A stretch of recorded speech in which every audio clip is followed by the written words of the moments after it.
kukwento ako sa inyo. Sabi nila, be careful in what you pray for.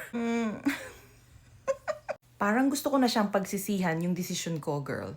Kuha ka ng kape, magkwentuhan tayo. Kailangan ko ng kakwentuhan, comment ka. Alam niyo ba yung time na, I think it was 4 months ago, na naghahanap ako ng work. Sabi ko, naku, gusto ko nang lumipat. Gusto ko nang increase sa salary and everything. Yes, that time. Yung senior ko pa sa inyo kung ilan yung mga call for interviews ko, yung mga resume, ganon. Parang gusto ko na siyang pagsisihan, girl. Not because I hate growth, pero parang feeling mo nag-uumpisa ka uli, you know, although the pay is really good, walang problema doon. Minsan namimiss ko na yung mag-work from home, minsan namimiss ko rin na yung mga katrabaho ko dati kasi ang bait-bait nila sa akin. Pero syempre, lahat naman tayo kailangan ng growth, kaya ko ginawa yun.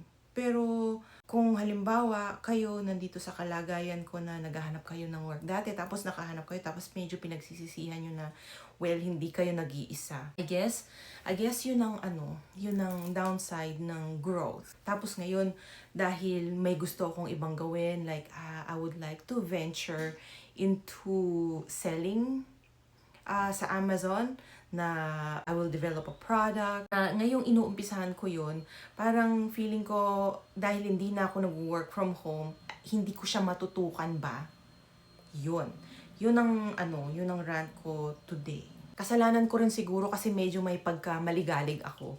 Like, pag halimbawa, manako ko na yung isa, tapos on to the next. Nakakapagod din pala yung maging overachiever. I don't know. Minsan naiisip ko parang, di na lang ako maging chill, ganon, nagta-travel. Or, why can't I just get paid to do something easy? Pero, yun siguro talaga, kapag medyo naghahanap ka ng trabaho na mas mataas ang pay, yung sacrifice mo, yung sakit ng ulo, at saka medyo wala ka ng time. Tapos, don't worry, hindi ako iiyak dyan. Isa pang na-realize ko na kapag nag-work ka as an employee, parang may cap yung sweldo. Kung gusto mong more, kailangan mo mag-apply elsewhere or ask for the increase. Ang solution ko doon is to own a business. And then, kaya ako nasabi sa inyo noon na what if magtinda na lang ako ng skincare, ganon.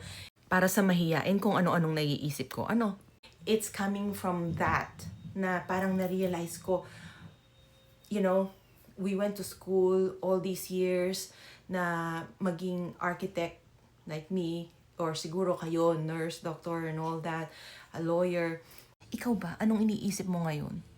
At the end of the day, kung yung focus mo is just to earn a living or earn money, the only way to do that is to own a business. Mahirap din magka-business. The more you work, the more you earn. Pero kung gusto mo yung stable job, stable pay, then you continue being an employee.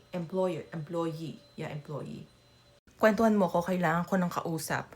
Comment ka sa baba. Dito ka pa, sa dami ng sinabi ko. Thank you for following. And see you on my next video. Have a beautiful day.